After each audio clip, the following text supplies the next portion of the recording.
Whatever the mode of international business, it involves cross-border movement of funds. The movement of funds is reflected in a country's balance of payment. In other words, balance of payment shows the financial impact of international business.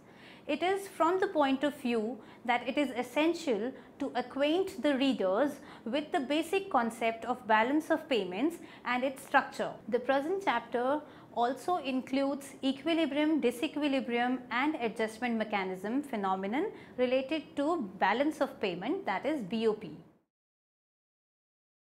After studying this module, you shall be able to understand the concept of balance of payment and its structure, explain the balance of payment equilibrium and disequilibrium, analyze the role of different theories of balance of payment to adjust its disequilibrium. Let us now first understand the concept and structure of balance of payment. Concept of balance of payment. The concept of balance of payment is used in various ways and can have different connotations. Here we use the concept that had given by MACLUP to define the balance of payment in different ways. MACLUP had pointed out that the fundamentally different ideas are continually used by the same name, the balance of payments. Accordingly, balance of payment may be first an accounting balance, that is balance of credits and debits, or second a program balance, that is balance of hopes and desires, or third a market balance, that is a balance of supply and demand. Accounting balance. The accounting balance of payment of a country is a systematic record of all economic transactions between the residents of a country and the rest of the world during specific period. It is an ex post concept used on statistical information and estimates.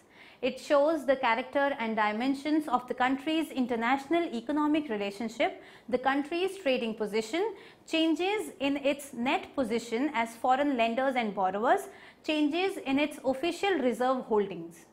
Accounting balance, by virtue of its basic feature, has insufficient information for formulating and conducting the payments policy.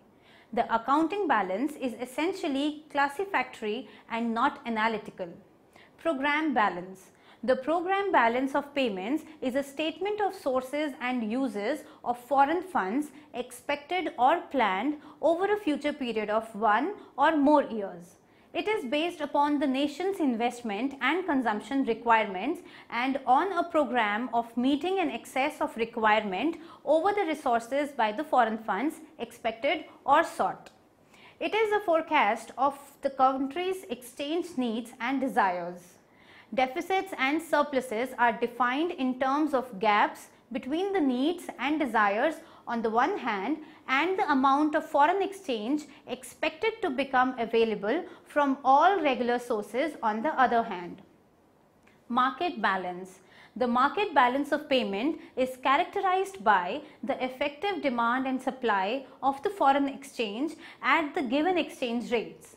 This is an ex ante concept with major emphasis on the effects which the changes in the exchange rates might have upon the amounts of exchange effectively demanded and supplied. Thus, it compares the autonomous spending and receipts given present and expected future incomes, prices and interest rates. Accordingly, the rate of exchange is the product of interaction of demand and supply schedules. Structure of BOP. The transactions entering the balance of payment can be broadly divided into three categories. First, transactions in goods and services. Second, transfer payments. And third, the capital transactions. Both the transactions in goods and services and capital involve a quid pro quo. Transfer payments, on the other side, are the payments from some person or body of another country without a quid pro quo. Thus, they are usually called unrequited transfers or unilateral transfers. Balance of payments measures flows rather than stocks during a specific period. Balance of payment data records only the changes in assets, holdings and liabilities. These do not represent the absolute level of the items included in the balance sheet. Therefore, balance of payments of a country is the statement of sources and uses of funds. For a country, the sources of funds are acquisitions of external purchasing power, that is, a right a country has to claim goods and services or to invest in another country. The balance of payment transactions, therefore, is showing acquisition of funds and uses of funds among countries. These transactions are divided vertically into credits and debits accounting to the principle of double entry bookkeeping. Accordingly, the debits always equals the credits and the balance of payment accounts are always in balance. If debit side is more than the credit side, then the resulted gap is known as the balance of payment deficit, and vice versa.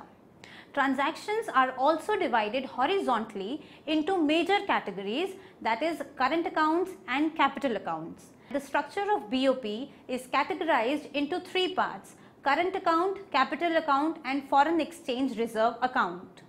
So, till now we have studied the concept and structure of BOP. Let us now understand what is BOP equilibrium and disequilibrium. BOP equilibrium. Since the balance of payment is constructed on the basis of double entry bookkeeping, credit is always equals to debit. If debit on the current account is greater than the credit side, funds flow into the country which are recorded on the credit side of the capital account. The excess of debit is wiped out. Thus, the concept of balance of payment is based on the concept of accounting equilibrium, that is, current account plus capital account is equals to 0. The accounting balance is an ex post concept. It describes what has actually happened over a specific past period. There may be accounting disequilibrium when the two sides of the autonomous flows differ in size. But in such cases, accommodating flows bring the balance of payment back to equilibrium. Balance of payment disequilibrium. In economic terms, balance of payments equilibrium occurs when surplus or deficits is eliminated from the balance of payments. However, normally in real life, such equilibrium is not found. Rather, it is the disequilibrium in the balance of payment that is a normal phenomenon. In case of developing countries like India, China, etc., the tendency of disequilibrium always exists. Types of disequilibrium. In the absence of long-term capital or with insufficient movements, disequilibrium can be classified broadly into those stemming from income, those from structural causes involving relative prices, and those which are a mixture of income and price. Income disequilibrium is those in which income changes in relation to the national income abroad without significant changes in the relative prices. Structural changes are those which occurs primarily in relative prices without necessarily significant changes in the level of the national income. The intermediate category involves the case of over and undervaluation of the exchange rate produced by the changes in the exchange rate or by the domestic inflation. These are the cases of income and price. Cyclical disequilibrium.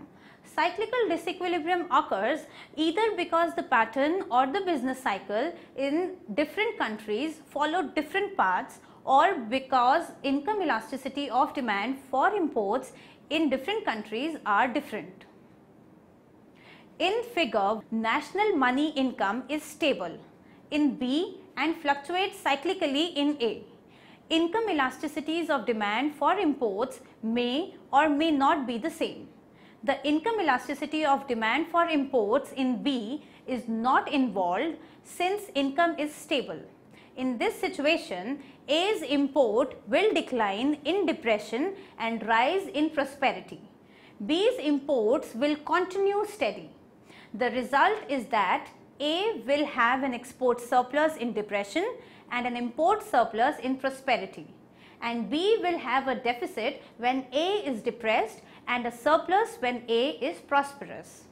If the national income of A and B both follow the cyclical path of A and income elasticities of import in both countries are unity and hence identical, there will be no disequilibrium. Secular disequilibrium. Under secular stagnation, investment opportunities are inadequate to absorb the full employment savings. In periods of secular exhilaration, on the contrary, investment is too high relative to the savings of the economy. The cause of the imbalance in the Keynesian system, of course, is that the forces lying behind savings and investments are different, and both are relatively inelastic with respect to the rate of interest. Savings are a function of incomes to some degree of wealth and of the institutional forces such as the practices in life insurance and mortgage amortization. Investment, on the other hand, is responsive to innovation, population change, availability of management, and so on. In particular, countries may tend to have many investment opportunities relative to savings in the early stages of growth and the opposite at a later stages. Structural disequilibrium. Structural disequilibrium may be caused by a non-systematic change in taste or in technology or in anything which alters the prices of an export upward or downward. An increase in the foreign demand for a country's output is structural disequilibrium of a sort, but one with which it is not difficult to deal. The remedy is an increase in output of the product and increase in the consumption and imports by the country. The cause of the disturbance may be a change in supply. The classical illustration is crop failure, which cut off the supply of a country's exports and produced a shortfall of exports below imports. A bumper crop abroad which lowered the world prices would have much the same effect. Others are exhaustion of the soil of mines. Random disequilibrium. Random disequilibrium is not a permanent cause or the specific cause of disequilibrium. This kind of disequilibrium exists because of the adjustment process. Now we will move on to analyze the role of different approaches of BOP to adjust its disequilibrium. First is the elasticity approach. The traditional approach in respect of the effects of devaluation is considered in the form of Marshall-Lerner condition. It means exports earnings will increase and imports expenditure will decline if the price elasticity is more than the proportionate, that is, if it exceeds the unity or greater than unity. This situation is known as Marshall and Lerner condition since it was discovered in 1923 by A. Marshall and later in 1944 by Abba P. Lerner. The essence of this condition is that an improvement in competitiveness, that is in the relative prices, will improve the trade balance and balance of payment only if the sum of price elasticity of demand and supply for imports by the residents and the price elasticity of demand for the exports by the non-residents is more than proportionate, that is, if it exceeds or is greater than unity. The important point to note here is that the emphasis of Marshall-Lerner condition is on the sum of the elasticity and not on the elasticity separately. For this reason, the theory is called elasticity theory. This may also be called the theory of price effects on the balance of payment. In case of deficit, current account balance, they recommended for devaluation of currency. If the currency is devalued, export becomes cheaper and imports become expensive. Thus, exports increases and imports decreases, which automatically leads balance of payment back in the equilibrium. But there is a condition that price elasticity must be greater than unity. That is, the price elasticity greater than 1 and the elasticity of import plus the elasticity of export must also be greater than 1. The purpose of the elasticity theory is to bring out the effects of the price changes on the balance of payments. The theory provides the basis for a policy measure like devaluation of a currency as it indicates the condition required for the success of devaluation as a measure to correct adverse balance of payment position. J-curve effect. If the elasticity of demand is greater than unity, the import bill will contract and export earning will increase as a sequel to devaluation. Trade deficit will be removed. However, the problem is that the trade partner may also devalue its own currency as a retaliatory measure. Moreover, there may be a long lapse of time before the quantities adjust sufficiently to a change in price. Till then, the trade balance will be even worse than that before devaluation. This is nothing but the J-curve effect of devaluation.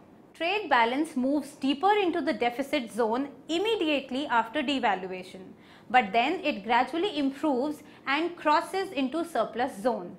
The curve resembles the alphabet J, and so it is known as the J-curve effect. On the basis of experiences of India, trade deficit was very high in 1965, and then India devalued rupees by 36% in June 1965. Exports should have gone up, but exports increased only in 1972. Between 1966 and 1971, devaluation does not help export to rise. So, this theory was examined by many experts and they realized that there is a lag between the devaluation and rising exports. Apart from this, the theory also suffers with some other limitations. First, it assumes that the country's balance of payment position is in balance initially and that changes in price would affect the balance of payment.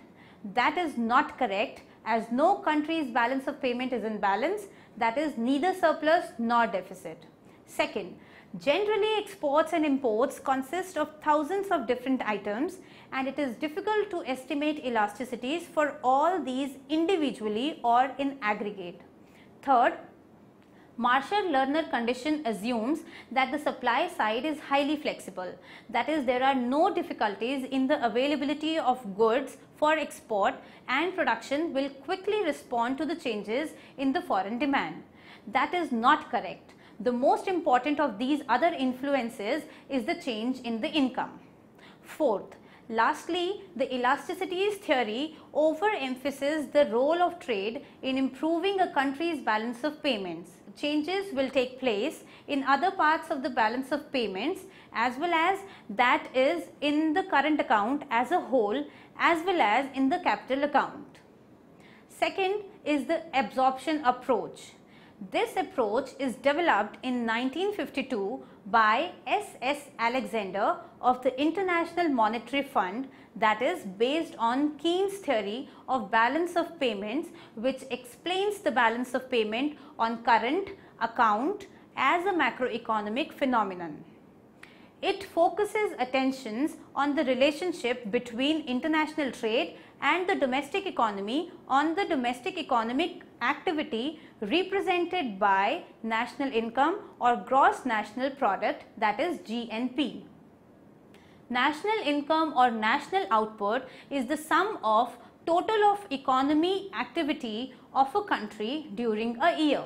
That is a sum total of goods and services produced in a year in an economy.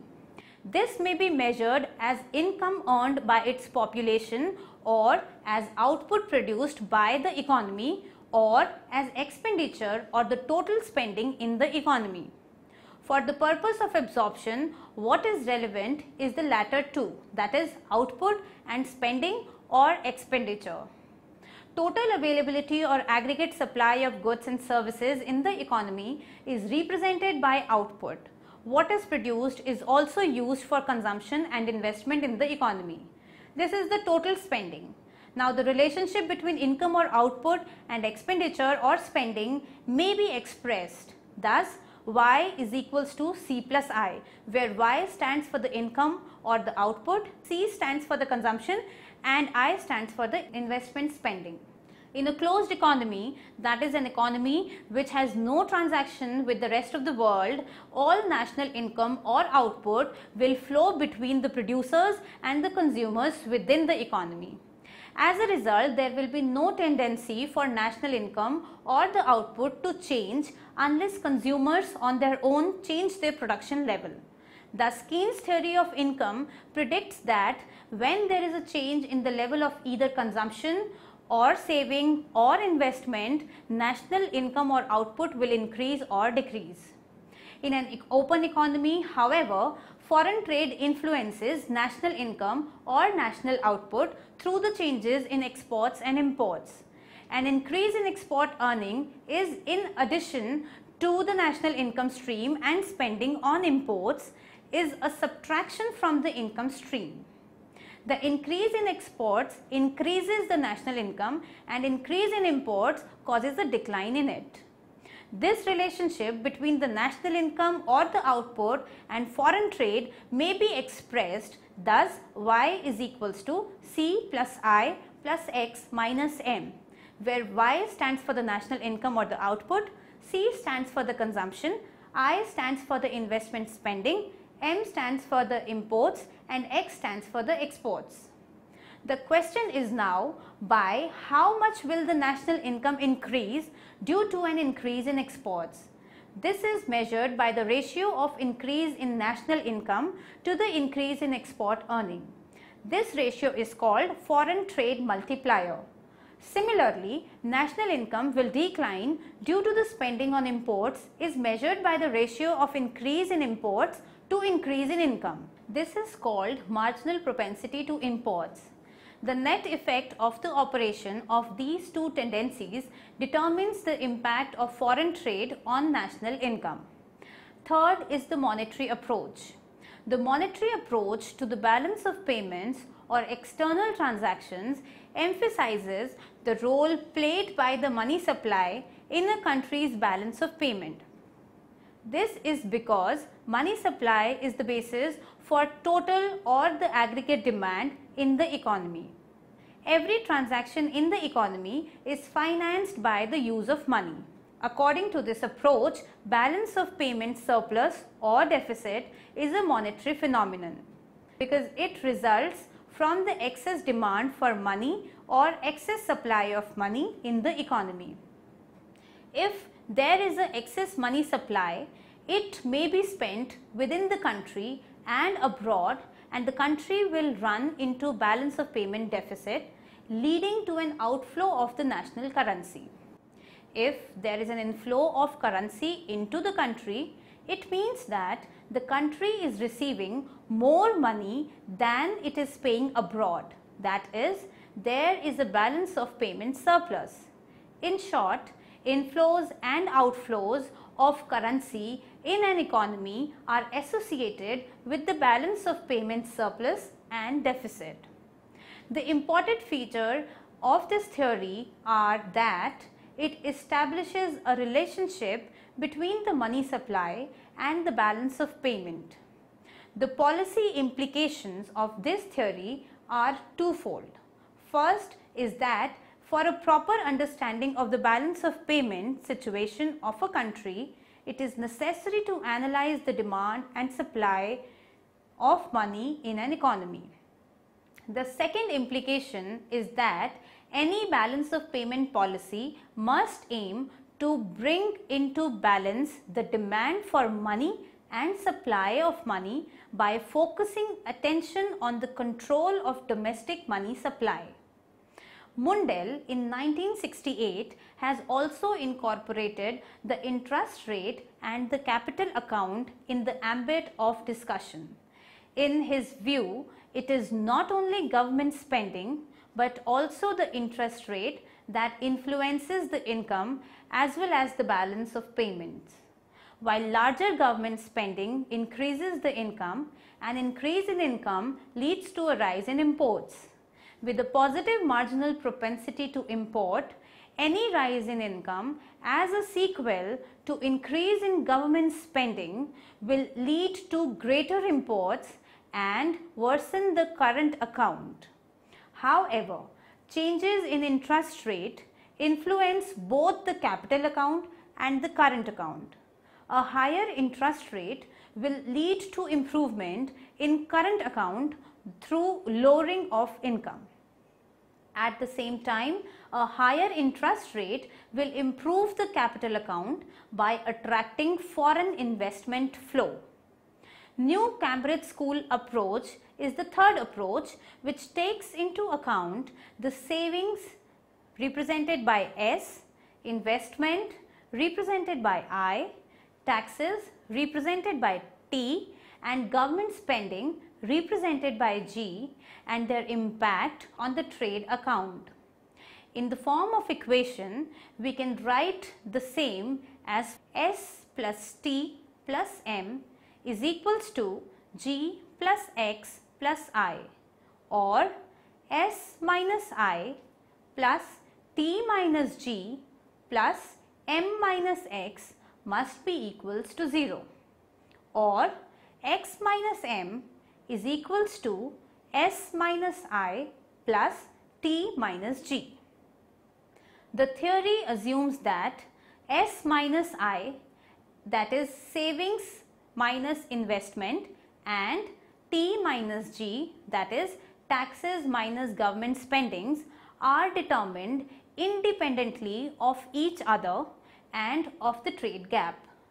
S minus I is normally fixed as the private sector has a fixed net level of savings. So, the balance of payment deficit or surplus is dependent upon T minus G, that is taxes minus government spending, and constant S minus I, which is savings minus investment. In other words, with constant S minus I, it is only the manipulation of T minus G that is necessary and a sufficient tool for balance of payment adjustment. Let us now summarize what we have studied in this module. International business involves cross-border movement of funds. The movement of funds is reflected in a country's balance of payment. Next, balance of payment shows the financial impact of international business. Next, MacClub in 1950 had pointed out that fundamentally different ideas are continually used by the same name, that is by the balance of payment. Next, the accounting balance of payments of a country is a systematic record of all economic transactions between the residents of a country and the rest of the world during a specific period of time. It shows the character and dimensions of the country's international economic relationship, the country's trading position, changes in its net positions as the foreign lenders and borrowers, changes in its official reserve holdings. Next, accounting balance, by the virtue of its basic feature, has insufficient information for formulating and conducting the payments policy. The accounting balance is essentially classificatory and not analytical. It represents an ex post grouping of international transaction by the type or by transact, or it only indicates the extent of balance or imbalance of the past transactions. Next, the program balance of payment is a statement of sources and uses of foreign funds expected or planned over a future period of 1 or more years. It is based upon the nation's investment and consumption requirements and on a program by meeting an excess of requirement over resources by the foreign funds expected or sought. Next, the market balance of payment is characterized by the effective demand and supply of foreign exchange at the given exchange rates.